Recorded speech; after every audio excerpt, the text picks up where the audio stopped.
RRB, l'invité du matin. Bonjour Jean-François Bodin. Bonjour Nicolas. On en parlait à l'instant, des maires ont donc manifesté leur colère hier au Congrès. Ils s'opposent à une proposition de Calédonie Ensemble et des indépendantistes pour sauver Enercal. Et pour en parler ce matin, vous recevez Sonia Lagarde. Oui, maire de Nouméa et présidente de l'Association française des maires, bonjour. Bonjour. Merci d'avoir accepté notre invitation, effectivement, au lendemain de ce moment plutôt rare devant le Congrès, de voir des maires de Nouvelle-Calédonie avec leurs écharpes manifester devant le Congrès. Nicolas le rappelait, c'est pour vous opposer à certaines dispositions de la délibération cadre examinée actuellement par les élus du Congrès pour sauver Enercal. Dedans, on va aller directement au cœur du sujet. C'est l'article 3 qui vous pose problème sur cette délibération parce qu'il va charger finalement les communes de charges qui n'étaient pas prévues. Pour résumer, on peut dire ça comme ça ? Absolument. Mais peut-être qu'il faut refaire la chronologie de ce qui s'est passé.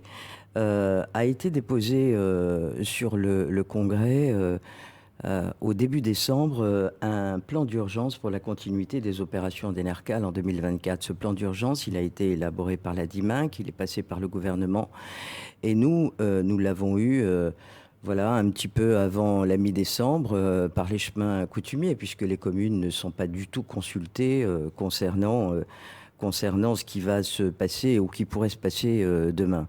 Donc ça, c'est une première aberration. Et puis, deuxièmement, moi, j'ai demandé à être entendu par cette commission plénière qui s'est réunie au Congrès le 15 décembre. J'avais été mandaté par les maires de l'AFM, mais aussi par des maires de l'association des maires de Nouvelle-Calédonie, parce que, je l'avais déjà dit ici, il me semble, il n'y a pas de différence. Vous savez, on ne rentre pas dans la politique politicienne quand il s'agit des problématiques des maires. Les maires, ils ont tous les mêmes problèmes. Et donc, j'avais été défendre l'idée qu'on ne pouvait pas venir amputer les contrats qui sont signés entre les communes et les concessionnaires d'électricité, que ce soit EEC ou Enercal.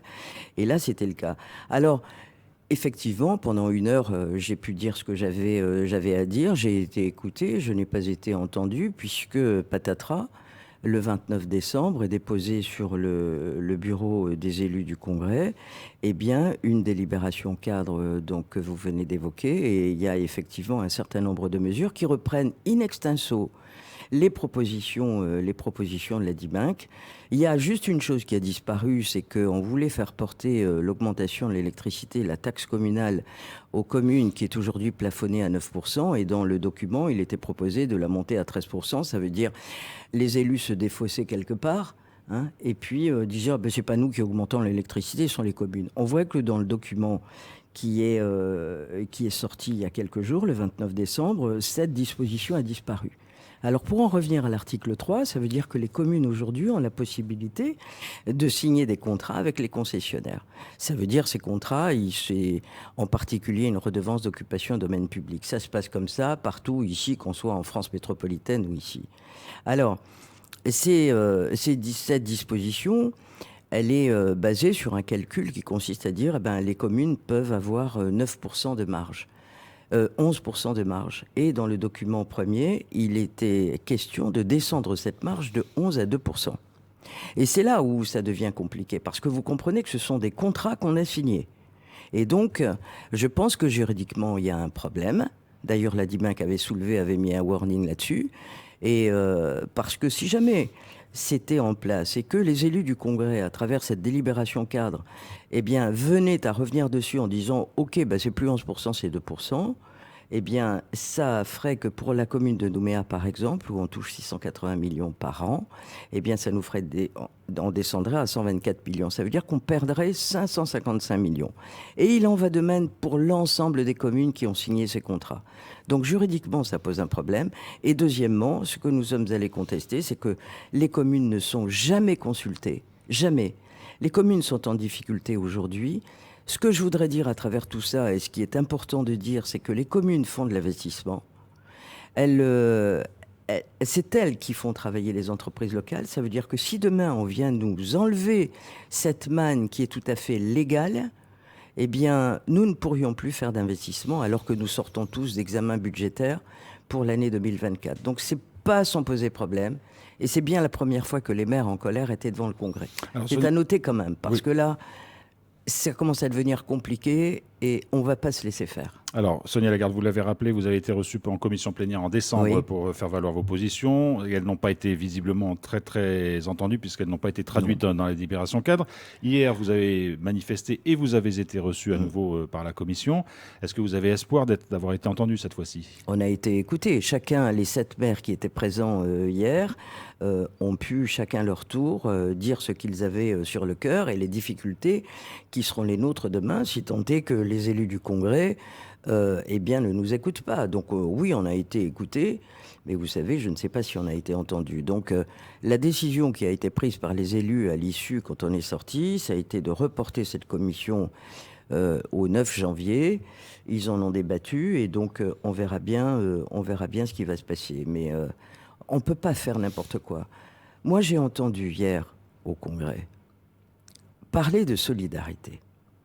Alors moi, je veux bien qu'il y ait de la solidarité qui s'exerce.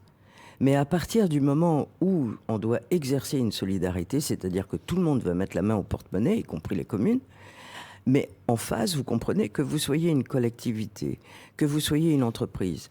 À partir du moment où vous avez un tel déficit accumulé, alors vous commencez à regarder ce qui se passe chez vous.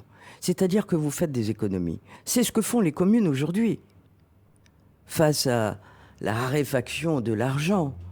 Et donc, je ne peux pas comprendre, et les maires ne comprennent pas, qu'une société comme Enercal, qui annonce 13 milliards de déficit, on nous annonce 6 milliards de déficit par année pour les années qui viennent, on est face à un problème où on ne met pas sur la table à la fois les difficultés d'Enercal, mais aussi les propositions pour essayer d'éviter ces difficultés. Ces difficultés, elles ne datent pas d'hier.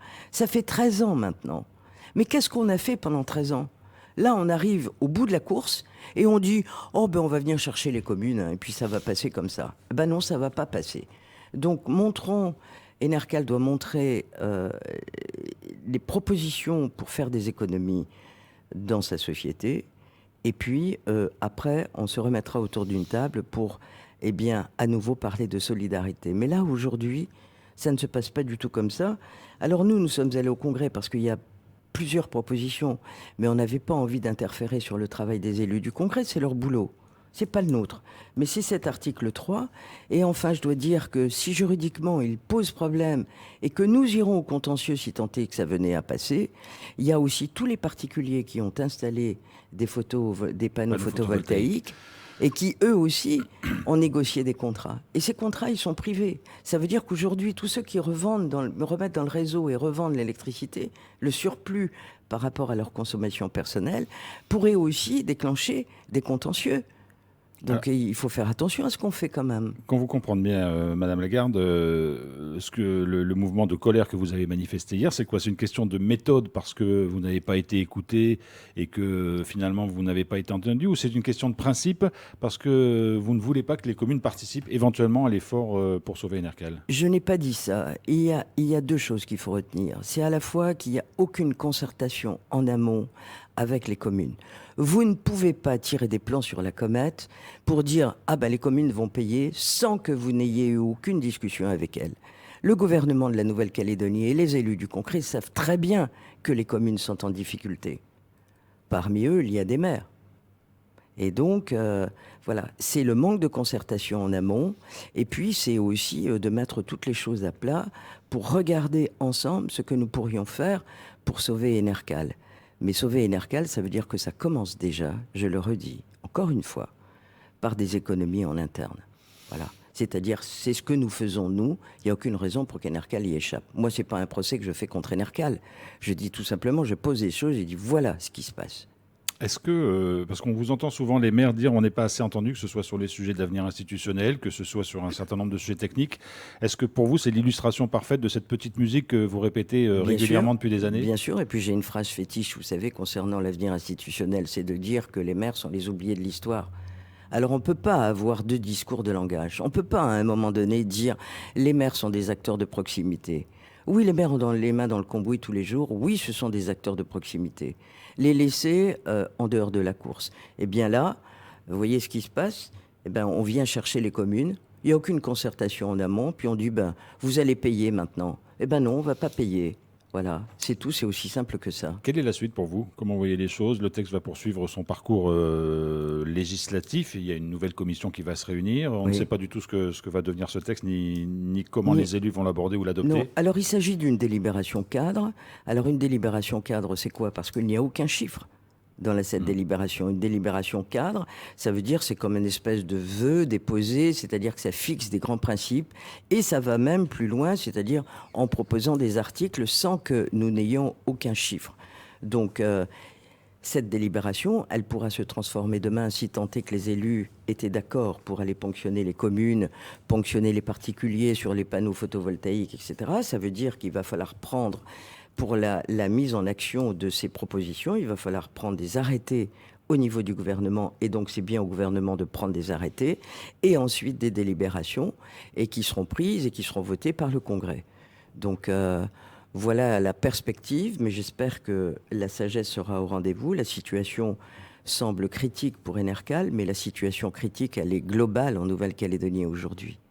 Et moi, je suis très inquiète parce que rien ne va plus. Il n'y a plus d'argent nulle part. Et donc, voilà, aujourd'hui, quand on est face au mur, eh bien, on doit aussi se poser des questions sur des gestions qui ne sont pas d'hier, qui ne datent pas d'hier, mais qui remontent déjà à plusieurs années et où les bonnes décisions n'ont pas été prises. Voilà. Et les communes ne sont pas responsables de ça. Sonia Lagarde, maire de Nouméa, présidente de l'Association française des maires de Nouvelle-Calédonie, merci d'avoir été notre invitée ce matin. Merci à vous.